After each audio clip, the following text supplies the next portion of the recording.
Remakes की दीवानी तो Indian cinema हमेशा से रही है। वहाँ एक तरफ मूवी जैसी बनी, वहीं दूसरी तरफ उसके राइट्स खरीद के सेम डायरेक्टर के साथ फ्रेम बाय फ्रेम रीमेक 1 साल के अंदर रेडी। वो बात अलग है कि रीमेक सब चल नहीं रही अनलेस तुम ओरिजिनल को ओटीटी पे अवेलेबल ही ना होने दो। अब कुछ भी हो, ये रीमेक्स ऑफिशियल है, इनके राइट्स खरीदे गए हैं and the makers have the right to remake it. लेकिन ऐसा काफी बार हुआ है जब इंडियन फिल्म्स रिलीज हो जाती है, हिट हो जाती है और कई सालों बाद पता चलता है कि भाई साहब ये तो रीमेक है या सो कॉल्ड इंस्पायर्ड है। तो मैं योगी बात करूंगा about Indian films that are stolen remakes of foreign films. तो वीडियो शुरू होने से पहले चैनल को जल्दी सब्सक्राइब कर लेना, ऐसे वीडियोस हम तुम्हारे लिए लाते रहेंगे।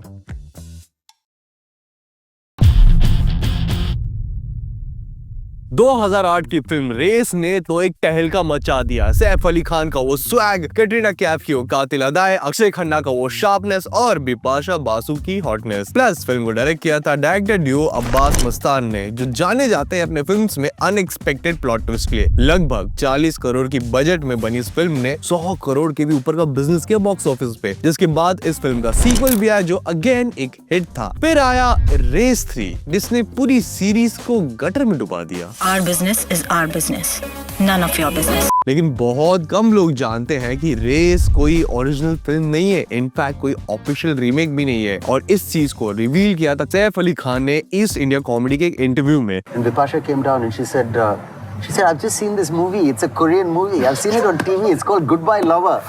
Yeah. And the whole family said, really? And we asked the director. He said, हाँ, थोड़ा सा maybe.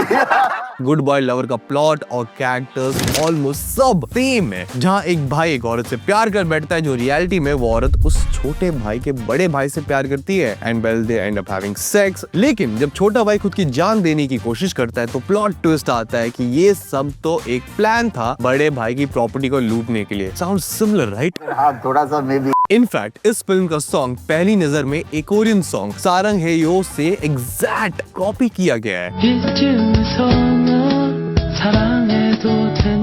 I guess Pritam strikes again. Anyway, film एक हिट थी, लेकिन ऐसे मूवी कॉपी करना वो भी अनऑफिशियली नॉट नाइस। अच्छा बात नहीं है। लेकिन अब रूमर्स है कि रेस 4 पे काम चल रहा है, जहाँ राइटर शिराज अहमद ने रिवील किया कि रेस 4 की कहानी रेस 1 और रेस 2 की कहानी को कंटिन्यू करेगा, क्योंकि रेस 3 को सारी दुनिया भुलाना चाहती है। And yes, F is coming back. I guess race हमेशा मेरी थी और मेरी ही रहेगी। लेकिन अब कौन सी मूवी को रीमेक करेंगे ये लोग? अब इस मूवी ने अच्छा बिजनेस तो कर लिया, लेकिन हम में से काफी लोग हैं जो बिजनेस स्टार्ट करना चाहते हैं, लेकिन नॉलेज बिल्कुल जीरो है। लेकिन मैं योगी तुम्हारे लाया हूँ ओडू। ओडू एक all in one business management application है जो एक बिजनेसमैन के डे टू डे टास्क को इजी करने में बहुत ज्यादा हेल्प करता है। कैसे? सही सवाल पूछा तुमने मेरे दोस्त। इस एप्लीकेशन में तुम्हें invoicing, accounting, project management, inventory and one of the best part, website creation मिल जाएगा, all in one place. And by the way, Odoo पे तुम्हारा सबसे पहला एप्लीकेशन लाइफ टाइम के लिए फ्री है with unlimited hosting and support. Like अगर तुम्हें अपनी वेबसाइट बनानी है एंड तुम्हें कोडिंग नहीं आती तो you don't have to worry. Odoo पे वेबसाइट बनाने का प्रोसेस बहुत ज्यादा सिंपल एंड इजी है। वेबसाइट बनाने के लिए सबसे पहले तुम वेबसाइट का गोल एंड टाइप सेट कर लो, then you can choose your colour palette and upload your logo. उसके बाद अपने पेजेस एंड फीचर्स ऐड कर लो, अपनी थीम सेट कर लो and your website is ready for customisation. अब बस यहाँ पे तुम ब्लॉग्स को ड्रैग एंड ड्रॉप कर सकते हो, टेक्स्ट एडिट कर सकते हो, कॉपीराइट फ्री इमेजेस यूज कर सकते हो, चैट जीपीटी से तुम कंटेंट ले सकते हो, अपने टेक्स्ट एंड इमेजेस को तुम एनिमेट भी कर सकते हो। और जब सब तैयार हो जाए तो just save it and your website is ready to go. Yes, it's that easy. तो वेल, तुम्हें अपने बिजनेस के लिए वेबसाइट बनाना है या फिर बाकी टूल्स यूज करना है तो वेल, लिंक डिस्क्रिप्शन में। एप्लीकेशन डाउनलोड करो and well, you can start your own business. 2000 की यश राज बैनर के अंदर फिल्म हम तुम स्टारिंग सैफ अली खान और रानी मुखर्जी लोगों को तो बहुत ज्यादा पसंद है। इनफैक्ट 8 करोड़ के बजट में बनी इस फिल्म ने वर्ल्ड वाइड ऑलमोस्ट 40 करोड़ का कलेक्शन किया और सैफ के करियर को एक नया बूस्ट मिला इस फिल्म से। फिल्म ने यूथ से ज्यादा कनेक्ट किया क्योंकि ये फिल्म उनकी कहानी बता रहा था about the new generation love which is always complicated for some reason. मगर क्यों? फिल्म की कहानी थी अबाउट अ कार्टूनिस्ट जो एक नंबर का लौंडियाबाज है, लेकिन फिर उसे एक लड़की मिली, रिया। जो उसे भाव नहीं देती, लेकिन फिर दोनों साथ में एक एम्स्टर्डम का ट्रिप करते हैं, लेकिन वह लड़के को लड़की से प्यार हो जाता है। अनटिल कई सालों बाद वो रिया से वापस मिलता है और बहुत सारे इवेंट्स होते हैं जहाँ ये एक दूसरे से बिछड़ते रहते हैं, मिलते रहते हैं एंड वेल इवेंचुअली दोनों को प्यार हो जाता है। इस फिल्म के सक्सेस के साथ इस फिल्म का ये कार्टून बहुत ज्यादा ही फेमस हो गया था और फिल्म की पहचान बन गई थी।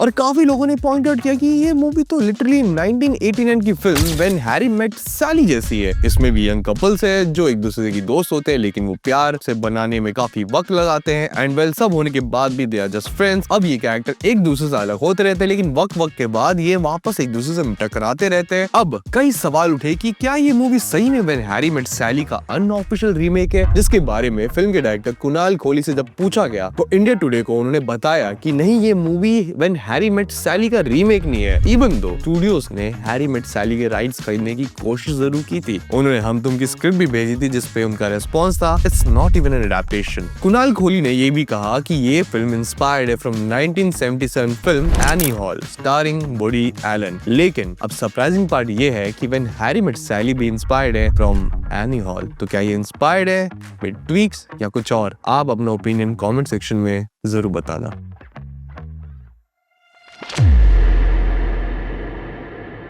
Sanjay Dutt and John Abraham star of film Zinda release हुई थी 2006 में, जिसे लिखा था सुरेश नायर ने और डायरेक्ट किया था संजय गुप्ता ने, जिन्होंने फिल्म जैसे कि शूट आउट एट वडाला, कांटे डायरेक्ट की है। फिल्म जिंदा है कहानी एक आदमी की जो अपनी वाइफ के साथ काफी खुश रहता है अनटिल उसे किडनैप करके 14 साल तक एक कमरे में बंद करके रखा जाता है, जहाँ उसके पास सिर्फ एक टीवी होता है और उसे खाने में रोज एक ही डिश दिया जाता है। 14 साल बाद उसे वहां से छोड़ दिया जाता है और उसकी वाइफ की भी अब डेथ हो चुकी है और अब उसकी जिंदगी का एक ही मकसद है, बदला। लेकिन उसे पता लगाना है कि उसे किसने कैप्चर किया और फिर ये कहानी एक इंटरेस्टिंग जर्नी का रूप लेता है, एक रिवेंज का। लेकिन what if I tell you, ये मूवी एक अनऑफिशियल रीमेक था कोरियन फिल्म ओल्ड बॉय का, जो रिलीज हुई थी 2003 में, जहां लिटरली सेम प्लॉट है। इनफैक्ट जिंदा और ओल्ड बॉय अगर तुम साइड बाय साइड लगा दो तो तुम्हें लगेगा कि तुम सेम फिल्म ही देख रहे हो अलग अलग लैंग्वेज में, जहां वर्ल्ड का सबसे famous hallway fight scene Old Boy का ऐसा दिखता है,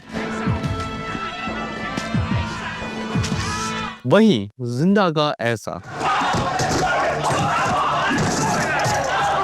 अब usually Indian directors unofficial remakes बना के बच जाते हैं, लेकिन संजय गुप्ता के साथ कुछ ऐसा नहीं हुआ। इनफैक्ट बहुत सारे लोगों ने पॉइंट आउट किया कि फिल्म तो लेजिट चोरी की गई है ओल्ड बॉय से, जो बाय द वे खुद एक एडेप्टेशन है एक जापानीज मांगा का, which is also called old boy. अब खबर यह है कि ओल्ड बॉय की क्रिएटर्स संजय गुप्ता पे लीगल केस करने वाले हैं, जिसके बाद उनकी डिफिकल्टीज और बढ़ जाती। यहाँ खबर ये थी कि इस मूवी के राइट्स ड्रीम वर्क स्टूडियो को बेच दिए गए थे 2004 में और स्टीवन स्पीलबर्ग भी इस मूवी को रीमेक करने वाले हैं, which never happened. But I want it now! लेकिन इस सारे कंट्रोवर्सी ने डायरेक्टर संजय गुप्ता के क्रेडिबिलिटी पे काफी सवाल उठाए। उन्हें काफी क्रिटिसिज्म मिला ऐसे ब्लेटेंटली चोरी करने के लिए, जिसके बाद उन्होंने जब कोरियन फिल्म 7 डे का रीमेक बनाया इनटू 2015 फिल्म जज्बा, तो उन्होंने ओरिजिनल क्रिएटर्स को पूरा क्रेडिट दिया। रही बात जिंदा की, तो वो मूवी एक बॉक्स ऑफिस फ्लॉप थी एंड फॉर्चुनेटली संजय गुप्ता पे कोई केस नहीं हुआ। डिस्पाइट दैट जिन्हें रीमेक से कुछ इशू नहीं था, उन्हें ये फिल्म इवेंचुअली काफी पसंद आई अपनी डार्क थीम के लिए, लेकिन इसके बाद जिन्होंने भी ओल्ड बॉय देखी उनका ओपिनियन चेंज हो गया। आपने कौन सी मूवी देखी है, जिंदा या old boy, and which one is better? Well, आप कमेंट सेक्शन में जरूर बताना।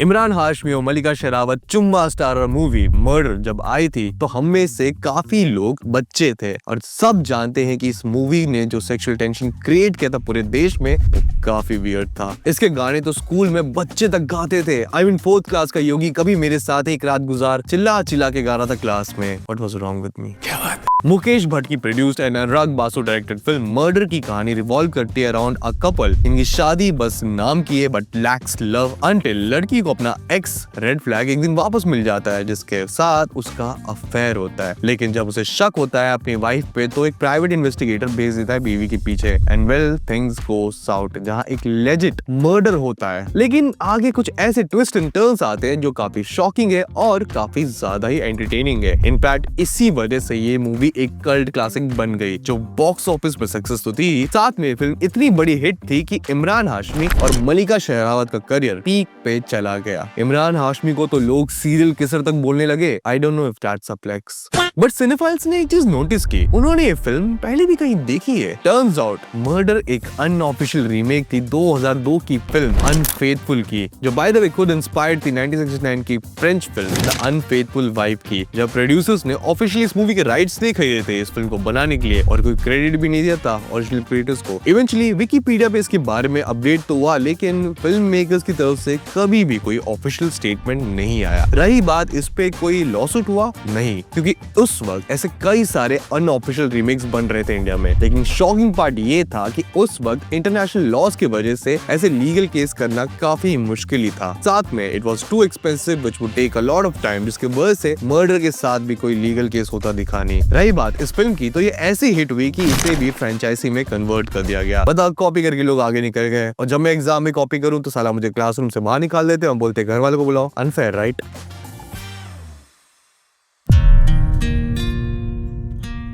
2014 की फिल्म 1 मिलियन के बारे में तो बच्चा बच्चा जानता है। फिल्म का गाना तेरी गलियां आज भी लोगों के प्लेलिस्ट में है। तेरी गलियां, गलियां, तेरी गलियां।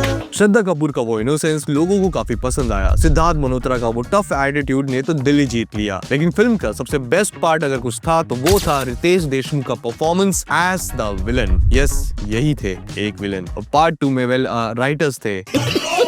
रितेश देशमुख ने इस मूवी से दिखा दिया कि एक बहुत अच्छे और अमेजिंग एक्टर है। फिर आई डोंट नो उन्होंने मिस्टर मम्मी करके अपने रेपुटेशन को क्यों गिरा दिया। बाय द वे जिस पे हमने एक रोस्ट किया है, देशद्रोही तो इसके सामने एंटरटेनिंग मूवी है यार। मैंने तेरा क्या बिगाड़ा, वो तुम हमारे चैनल YBP पे जाके जरूर देखना। वहीं जहाँ एक विलन सक्सेसफुल था, वहीं पे लोगों ने एक चीज नोटिस किया कि ये फिल्म भी ओरिजिनल नहीं है। इनफैक्ट ये फिल्म 2010 की Korean film I saw the devil से काफी सिमिलर है, जहाँ हमारे स्क्विड गेम के फ्रंटमैन ली ब्यंग हंग भी है इस फिल्म में। Frontman was always the villain guys. जहाँ दोनों मूवी का प्लॉट सिमिलर है। एक साइको हमारे प्रोटैगनिस्ट की लवर को मार देता है और कैसे हमारा हीरो इस विलन को मारने की जर्नी में वायलेंट हो जाता है। अब एक विलन में डिफरेंस ये था कि ये मूवी काफी टोन डाउन था, जिसके वजह से मूवी में पूरा लव शव वाला फीलिंग था। लेकिन आई सॉ द डेविल बहुत ही गोर था, जिसका वायलेंस अगर तुम देख लो तो एनिमल को कोको मेलन पे देखना ज्यादा प्रेफर करोगे। क्या बात कर रहे हैं? अब जब ये सिमिलैरिटी सामने आई तो लोगों ने काफी क्रिटिसिज्म दिया इस फिल्म को। इनफैक्ट KRK ने एक विलन रिटर्न्स के ट्रेलर रिव्यू में भी कहा कि एक विलन साउथ कोरिया की movie I saw the devil का अनऑफिशियल रीमेक है, जिस पे एकता कपूर ने रिएक्ट करते हुए प्रेस कॉन्फ्रेंस में कहा कि नहीं, ये फिल्म किसी भी कोरियन फिल्म से चोरी नहीं की गई है। जब फिल्म के डायरेक्टर मोहित सूरी से इसके बारे में पूछा गया तो उन्होंने साफ कहा कि बस उन्होंने उस फिल्म से एक डायलॉग लिया है और एक डायलॉग उन्होंने फिल्म जैक रीचर से भी ली है। उन्होंने ये भी कहा कि दोनों कहानियां अलग है, अलग दुनिया में बेस्ड है, इवन कैरेक्टर्स भी अलग है। लेकिन जहां क्रिएटर्स का कुछ कहना था, वहीं फैंस का ओपिनियन काफी अलग था। Despite all this, I saw the devil team की तरफ से कभी भी कोई ऑफिशियल स्टेटमेंट नहीं आया, बिकॉज अगेन इंटरनेशनल लॉज के कॉम्प्लेक्सिटी की वजह से it's hard for them to file a legal case. And well, Ek Villain was a super hit, जिसके बाद इसका पार्ट 2 बना, which was a box office disaster. Hero हूं तेरी कहानी का, तू हीरो तो मैं तेरी कहानी का विलन। बाकी ये थे वो 5 फिल्म्स जो अनऑफिशियली एलिज्ड रीमेक्स थे फॉरेन फिल्म के। तुम्हारा क्या ख्याल है इसके बारे में? वेल मुझे कमेंट सेक्शन में जरूर बताना। और ऐसे कौन से मूवीज है जो अनऑफिशियल रीमेक्स है फॉरेन फिल्म के? वेल अगर तुम वो जानते हो तो वो भी कमेंट सेक्शन में जरूर बताना। तुम अगर चैनल पे नए हो तो चैनल को सब्सक्राइब करना बिल्कुल भूलना। और क्या तुम जानते हो ऋतिक रोशन क्रिश के शूट के वक्त 50 फीट की ऊंचाई से सीधा नीचे गिर गए थे, वो भी बिना वायर के। वेल हमने उस पर एक वीडियो बनाई है, ये रही वो वीडियो। तुम इस वीडियो के बाद वो जाके जरूर देखना। तब तक के लिए ओके, बाय।